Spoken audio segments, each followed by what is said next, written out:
Eu e Maria, então, nós estamos muito satisfeitos com a presença de todos vocês. Para a gente é um motivo de muita alegria, né, tê-los aqui conosco, nesse momento tão especial, né, onde nós vamos estar falando dos métodos intensivos, nós vamos estar falando da Cidade da Manhã, nós vamos estar falando do novo exoesqueleto, né, que é um projeto bem interessante, que foi feito agora o pedido de patente, cujos autores sou eu, a Thalita e o professor Vitor Haas. Nós teremos várias palestras, nós teremos a parte do treino do MIG, nós teremos a parte do Réu para os Pais, da Galáxia do Futuro, do treino na escola, Golfinho Kids. Então, tem muita coisa para apresentar para vocês, eu acho que é muito legal. Treine Tech, que trabalha com tecnologia e com inovação, e esse nosso congresso ele vai mostrar isso para todo mundo. Bom, eu fiquei aqui com uma incumbência de falar e contextualizar um pouco sobre o que são os métodos intensivos e como eles respondem aos desafios da intervenção biopsicossocial para as condições relacionadas ao neurodesenvolvimento. Bom, sendo o autor dos métodos intensivos, eu vou falar um pouquinho dessa história, dessa construção e como que se deu essa construção desses métodos intensivos, chamado Treinamento em Reabilitação Neurológica Intensiva, e MIG, Método de Integração Global. Bom, para falar um pouquinho sobre isso, eu tenho aprendido com o professor Vitor Haas, né, que as histórias são importantes para o aprendizado. O Vitor gosta de uma história, né, Olavo? Né, Raquel? Ele gosta muito de contar as histórias e fala que contar história, a contação de histórias, as narrativas são interessantes, porque ajudam as pessoas a aprender com mais facilidade. E me espelhando, então, nessas considerações que são feitas pelo professor Vitor Haas, eu começo um pouco falando sobre essa história. Vou contar aqui um caos de 1985, né? E ela é muito interessante, que eu dividi em capítulos. Toda a história tem os capítulos, né, Vitor? Capítulo 1, capítulo 2, e assim vai. Então, essa história começa com 1985. Em 1985, eu tinha 9 anos de idade. E a minha história, eu acho que começa um pouco lá atrás, quando eu tinha 9 anos de idade. Sabe por quê? A história começa assim. Era uma vez um ajudante de padeiro.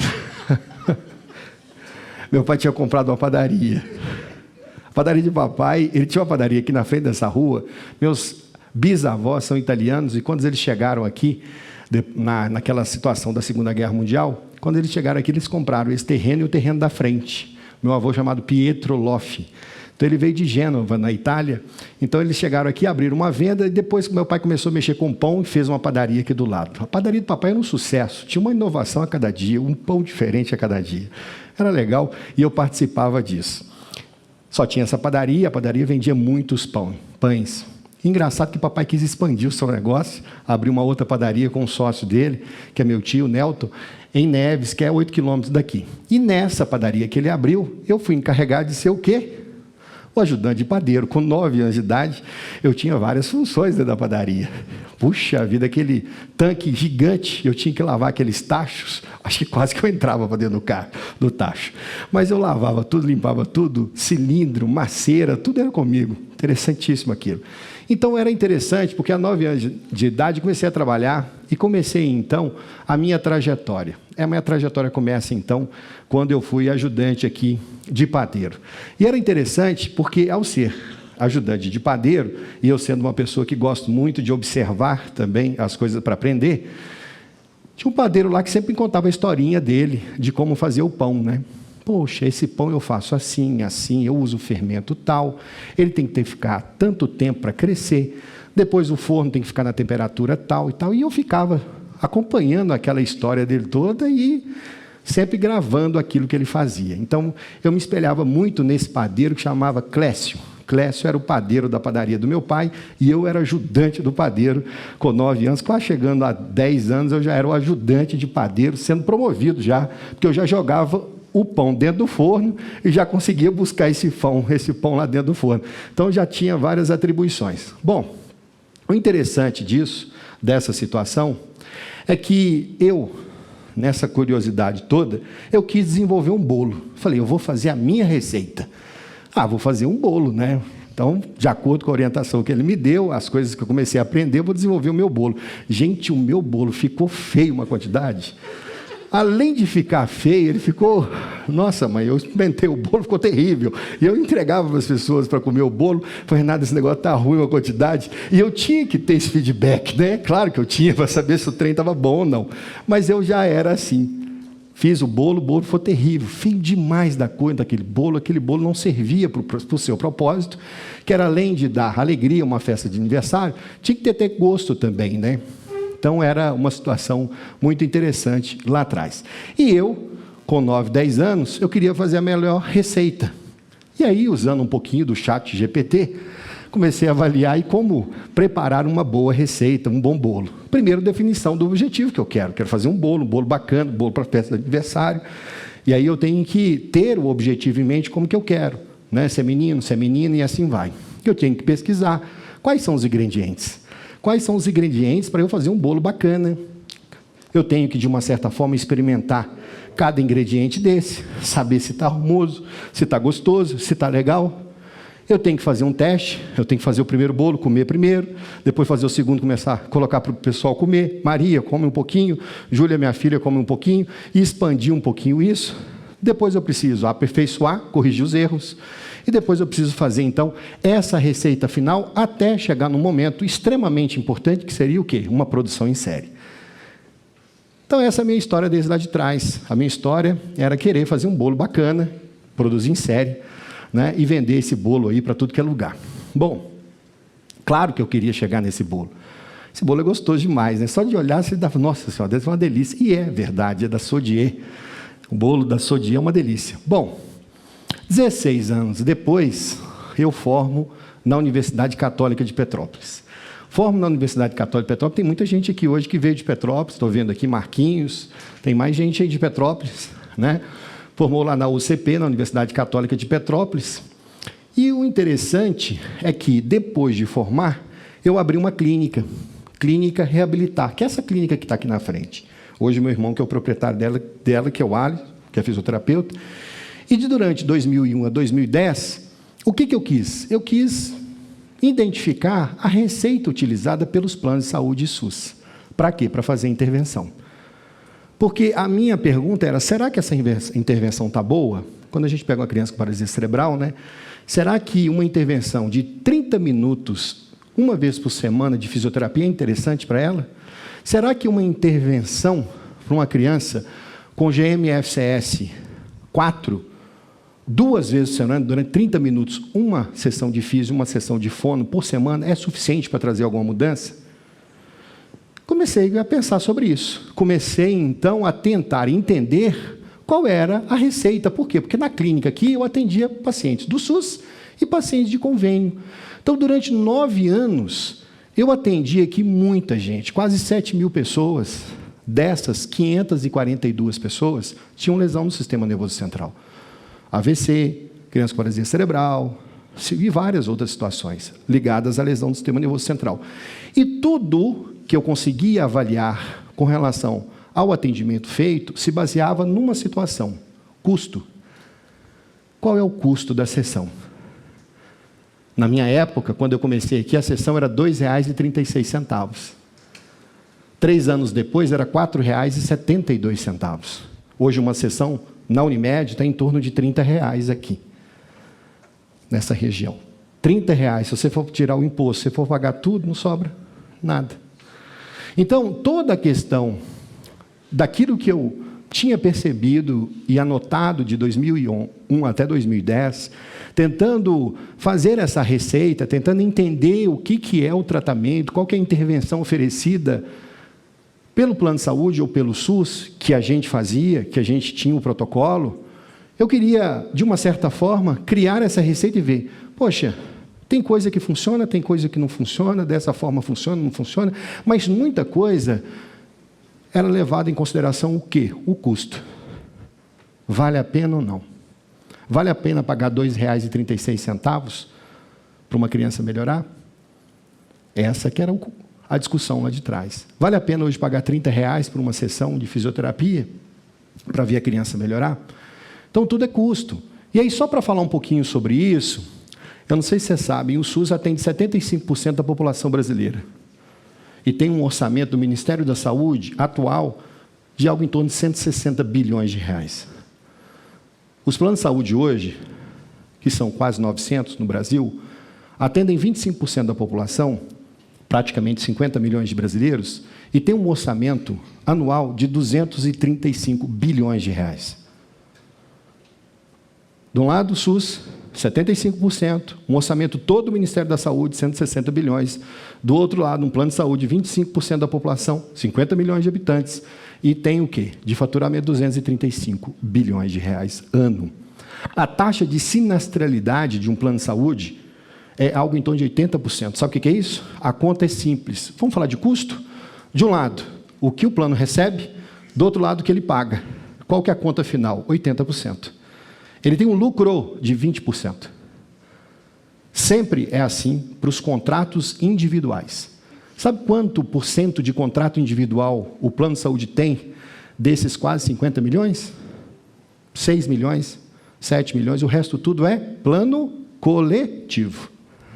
Plano coletivo é sensacional, é muito melhor do que esse. Sabe por quê? Porque quem faz o reajuste não é a ANS. Quem faz reajuste é o acordo entre a empresa e o plano.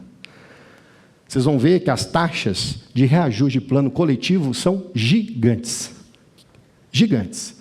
E os planos de saúde hoje trabalham com planos coletivos. Entenderam isso? Então ganham muito mais. Então essa taxa de sinistralidade, que é em torno de 20%, o que eles fazem? É o lucro. Ele pega e investe esse dinheiro e ganha ainda mais dinheiro. Porque pega o dinheiro dos outros, usa para ser só igual banco. E ganha ainda mais. Toda a discussão dos planos de saúde, ela é o quê? Pensando em custo, ela é micro. Quando ele quer conversar, ele conversa micro.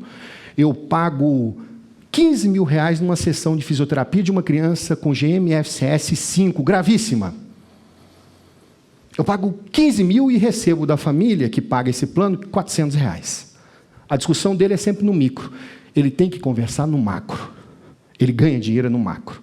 Nós não somos contra plano de saúde, mas nós temos que trazer dados. Esses dados são atuais da ANS. A ANS fez uma atualização desse custo agora, custo da operação toda, lucro. Os planos de saúde tiveram um lucro muito importante agora nesse semestre. E ninguém quer falar sobre isso. Uma coisa só para a gente fechar isso aqui. Sabia que o trabalhador brasileiro, ele paga e mantém o SUS pela seguraridade do INSS, não é isso?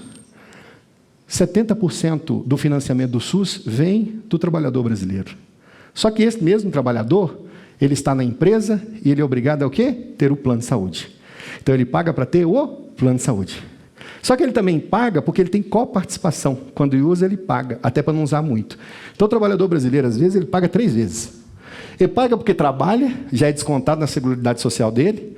Ele paga porque ele é obrigado a ter o plano de saúde. E, às vezes, ele paga porque coparticipação. Tadinho do trabalhador brasileiro, que somos nós.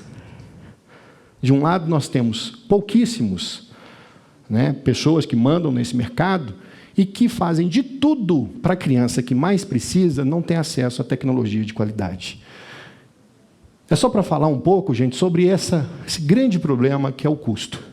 Tudo para o lado do plano de saúde significa custo. Ele pega no micro, numa avaliação micro individual e fala assim, aqui eu não estou ganhando dinheiro. Aqui eu gasto 15 mil e recebo 400 reais. Mas eles querem que a conta dele é no macro. Ele tem 1 milhão, ele tem 2 milhões de usuários, ele tem 500 mil. 30 mil vidas para um plano de saúde já é autossustentável. Plano de saúde é igual banco. Não quebra, não.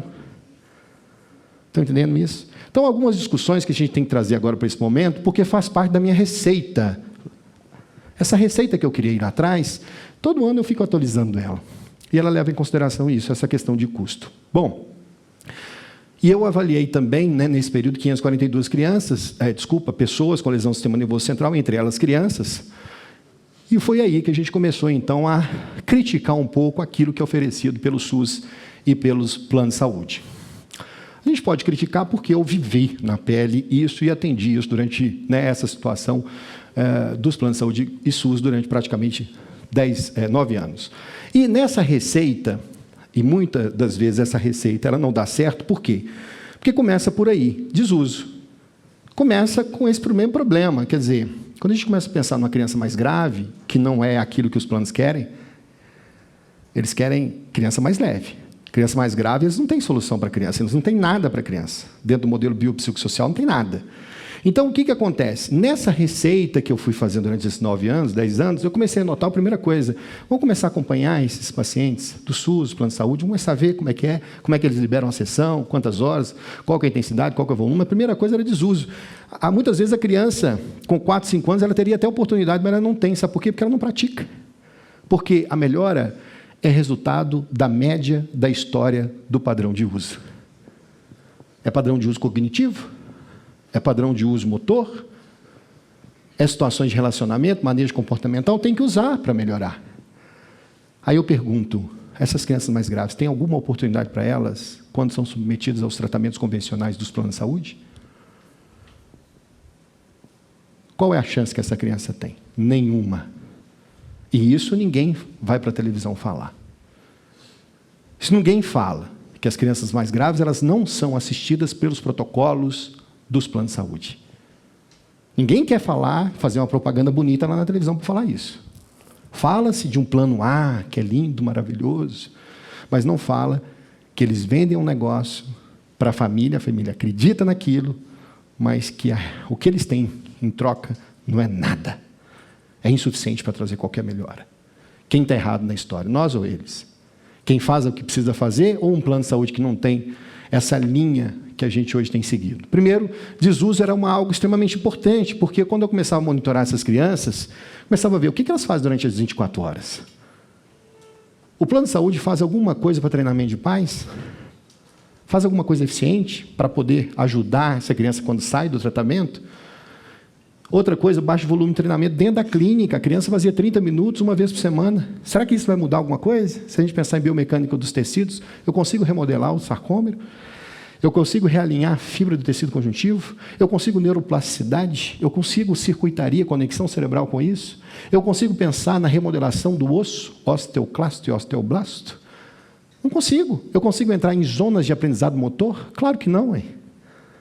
Então, você pega a literatura científica, que nós fazemos prática baseada em evidência, a gente começa a ver aquilo que o plano de saúde faz e o SUS faz para as crianças mais graves, é insuficiente para trazer qualquer possibilidade de melhora dentro do modelo científico biopsicossocial. Qual que é o nível de participação dessas crianças? Qual que é a autonomia, qual que é a independência para fazer atividades de vida diária, que são atividades de automanutenção, para fazer atividades de trabalho produtiva, que são atividades de desempenho, né? Um desempenho mais ocupacional, como uma arrumação de casa, ir para uma escola. E se pensarmos também nas atividades de lazer e recreação, que são atividades de entretenimento, relaxamento e alegria espontânea. Essas crianças não têm nada disso. Bom, nessa receita também, durante esses 10 anos, eu comecei a perceber o seguinte: várias criancinhas mais graves, com paralisia cerebral, têm deficiência no controle dos graus de liberdade das articulações. Elas desabam. Elas não conseguem ter uma postura contra a gravidade, elas não conseguem ter funcionalidade.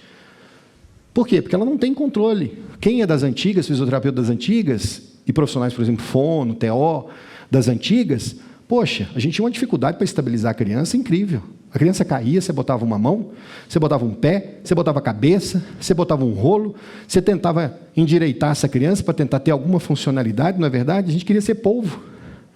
Hoje a gente consegue muitas coisas nessa área, sabe por quê? Porque a gente tem exoesqueletos. O exoesqueleto treino Exoflex, eu tenho praticado e já pratiquei em mais de 1000 crianças, a gente tinha nossas mãos ali. A minha pergunta, os planos de saúde têm isso? A outra coisa é com relação à excessiva padronização ambiental. Gente, a clínica era o seguinte: chegava numa sala, a criança chegava para fazer o atendimento, a sala era a mesma hoje, era a mesma amanhã, era a mesma depois da manhã, daqui 1 mês, 2 meses, 3 meses, 4 meses, o brinquedo era o mesmo, não mudava nada. Quais são as rotas exploratórias dessa criança numa sala que tem uma excessiva padronização ambiental? Nenhuma. Quais são as oportunidades dela? Nenhuma. Pode pegar aí várias clínicas, você vai ver que o treino não muda. E, por último, a deficiência da comunicação também da equipe, a deficiência de comunicação entre os pais e os terapeutas. Isso tudo fazia com que a receita, que era a receita que eu comecei a identificar, que utilizava as intervenções do SUS e os planos de saúde, não funcionava porque tinha várias falhas. Lembra do bolo que eu quis fazer lá? Aquele bolo feinho? É exatamente isso aqui, é feio, não dá certo para crianças que são mais graves. Bom, e aí quando a gente pega só um exemplo, uma criança com paralisia cerebral, numa classificação da GMFCS, no nível 1 ao 5, sendo o 5 mais grave, para quem não é da área, você vai ver que às vezes a intervenção que é feita pelo SUS e pelos planos de saúde, no nível 1, às vezes é até interessante. Porque a criança consegue fazer muitas coisas fora da terapia. Ela tem oportunidades. Quando a gente pensa o 2, às vezes o que é feito é até legal, mas às vezes a gente pode até ter problema também. Às vezes tem restrição de participação. Às vezes a gente tem fatores pessoais ali dentro do modelo biopsicossocial intervindo e fazendo com que essa criança não tenha igualdade de oportunidades se comparada ao seu par. Já passa a ser deficiente de acordo com a lei. Não é verdade? A lei não é isso? De 2015, a lei, o Estatuto da Pessoa com Deficiência, não fala que pessoa com deficiência é aquela que tem impedimentos a médio e longo prazo, a qual, com interação com diversas barreiras, podem ter a sua participação plena e efetiva em desigualdade de oportunidades, se comparada ao seu par. Essa é a lei da pessoa com deficiência. No nível 2, nós podemos ter crianças com desigualdade de oportunidade. Talvez a intervenção do SUS e a intervenção do plano de saúde naquele protocolo não vai resolver nada. E aí, quando a gente chega no nível 3, quando a gente chega no nível 4, quando a gente chega no nível 5, não funciona. Será que o plano de saúde tem uma propaganda lá e fala, olha, família, se seu filho tiver essa situação aqui, eu não consigo atender. Será que eles falam isso? Ou eles enganam a família? Claro que engana. Eles querem receber o dinheiro da família. Isso é verdade. Se eu sou profissional e sei disso e não aviso e não falo, eu estou errado dentro da minha ética profissional. Sou fisioterapeuta de formação. Então, eu estou colocando isso aqui só na GMFCS. Muitos protocolos, muitas receitas que são dadas, os tratamentos de convênio e do SUS são baseados em custo. E eles não têm tecnologia, não têm aparato, não têm formação profissional para atender quem? Crianças mais graves. Bom, e aí eu vou para o capítulo 2, que o meu objetivo, então, durante praticamente 8 anos, foi, então, de uma certa forma, fazer essa melhor receita de bolo. E para fazer essa melhor receita do bolo, no capítulo 2, o que na verdade eu queria fazer? Eu queria fazer isso aqui, ó. Vamos estudar a biomecânica dos tecidos, vamos falar dos sarcômeros em série, vamos falar do tecido conjuntivo, vamos falar do tecido ósseo, vamos falar do neurônio, vamos estudar isso, vamos fazer prática baseada em evidência, vamos estudar os artigos científicos. Vamos pegar na nossa receita e colocar comportamento motor, um aspecto mais amplo, controle motor, aprendizado motor e desenvolvimento motor, ver as teorias que suportam cada um, ver os marcos teóricos, entender cada modelo, ver onde que a gente está nesse mapa todo aí da ciência. Vamos falar de tensibilidade, vamos falar de CIF, vamos falar de codificação preditiva, agora com o Dr. Vitor Haas, cognição corporificada, vamos falar de affordance e muito mais. Então, essa receita de 2010 até 2018, que a gente começou a trazer, foi muita informação e agora cada vez mais sendo aperfeiçoada, ela vem melhorando. Nós estamos passando 2019, 2020, 2021, aumentando o leque aí de possibilidades com relação a essa receita. No capítulo 3, então, eu comecei então a pensar, vamos botar a mão na massa. Maria me ajudou muito nisso. Foi quando a gente começou a abrir as clínicas parceiras. 2016, 2017, nós temos gente aqui da antiga. Levanta a mão aqui, estou vendo Gabriel ali, estou vendo lá Lucas, estou vendo aqui a Adriana. Olha aqui, Oswaldo, estou vendo o pessoal aqui da antigo, né, o pessoal que veio lá das antigas. Nós começamos, então, a botar a mão na massa. Então, olha para você ver que interessante. A gente já tinha identificado os problemas, visto o que é a receita ruim. Nós não queríamos replicar essa receita.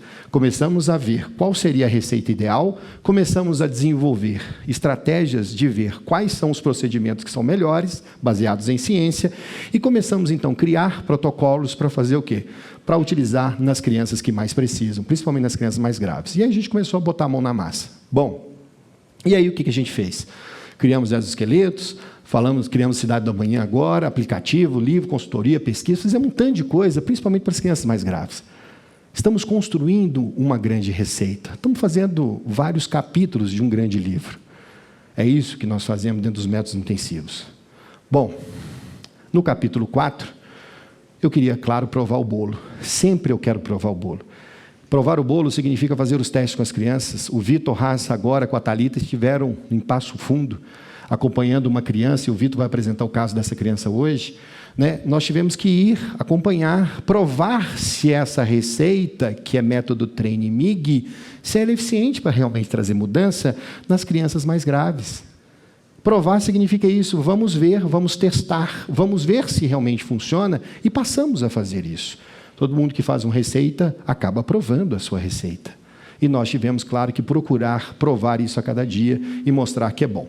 E agora nós estamos nessa fase, uma produção em série de quê? De uma replicação de conhecimento, é o que nós estamos fazendo aqui hoje, dentro dos métodos Train, MIG e assim vai. Bom, de uma certa forma, esse é um currículo meu resumido. Nós criamos, então, o método Train MIG, chamado Métodos Intensivos. Ele é pautado basicamente na CIF, no modelo biopsicossocial de saúde, uma perspectiva de quê? Gerar oportunidade para essas crianças mais graves. Desenvolvi-se uma receita muito interessante e essa receita é compartilhada com todos vocês. A cada dia vocês nos ensinam a fazer uma receita melhor, através do momento que você faça uma intervenção, você quantifica, você avalia, você vê se tem melhora, se não tem melhora e traz para a gente os resultados. A cada dia a nossa receita é aprimorada nas clínicas parceiras. A cada dia a gente procura aperfeiçoar mais o nosso grupo de pesquisa, o nosso grupo de gestão, a nossa empresa hoje, procura avançar nessa receita. Vamos criar a cada dia uma receita muito boa para essas crianças. Essas crianças mais graves precisam da gente. Essas crianças mais graves não tem ninguém por elas, a não ser a família. Elas são rejeitadas, elas sofrem bullying o tempo todo. A gente tem acompanhado essas crianças no Brasil todo e a gente precisa muito avançar em terapias que sejam realmente eficazes para melhorar a qualidade de vida dessas crianças. Então, dentro dessa pergunta inicial, o que os métodos intensivos fazem dentro do modelo biopsicossocial é o quê? O que nós fazemos? Nós não só promovemos ganho de força, nós não só promovemos melhora do equilíbrio, melhora da deglutição, ou melhora de algum comportamento. Dentro dos métodos intensivos, nós fazemos algo sensacional. Sabe o que é? Nós criamos oportunidades. Nós vemos hoje crianças, adolescentes que têm síndrome de Down, de mãos dadas, namorando num shopping. Nós vemos crianças autistas sorrindo e interagindo com seus pais. Nós criamos oportunidades nessas crianças de serem felizes, de suas famílias serem felizes. É o que importa. O que mais importa para a gente, a grande receita nossa, é exatamente essa: gerar oportunidades. Nessa primeira palestra e nessa primeira conversa com vocês, eu quero deixar exatamente essa frase. Precisamos criar oportunidades para as crianças e adolescentes que atendemos. Precisamos eliminar as barreiras que impedem a participação plena e efetiva dessas crianças e adolescentes em igualdade de oportunidades. Nos ajudem a todo dia a criar uma bela receita. Boa noite a todos.